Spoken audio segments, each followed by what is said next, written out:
UEFA champions league ഫുട്ബോളിൻ്റെ league ഫേസിലെ രണ്ടാം round പോരാട്ടങ്ങൾക്ക് ഇന്ന് തുടക്കമാകും. മുൻ ചാമ്പ്യന്മാരായ ബാഴ്സലോണയ്ക്കും മാഞ്ചസ്റ്റർ സിറ്റിക്കും ഇന്ന് മത്സരമുണ്ട്. ഒപ്പം ആഴ്സണൽ PSG വമ്പൻ പോരാട്ടവും നടക്കും.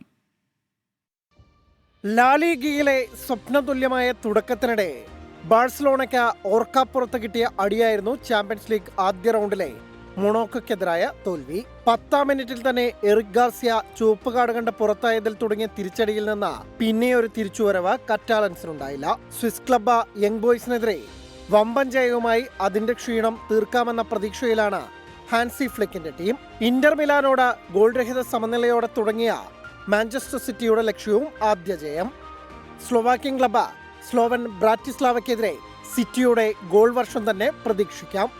വമ്പന്മാർ മുഖാമുഖം വരുന്ന Arsenal PSG, Bayer Leverkusen, AC Milan, Borussia Dortmund, Celtic spicy പോരാട്ടങ്ങളും ഇന്നുണ്ട്. എല്ലാ മത്സരങ്ങളും രാത്രി 12:30 തുടങ്ങും. Sports desk 24.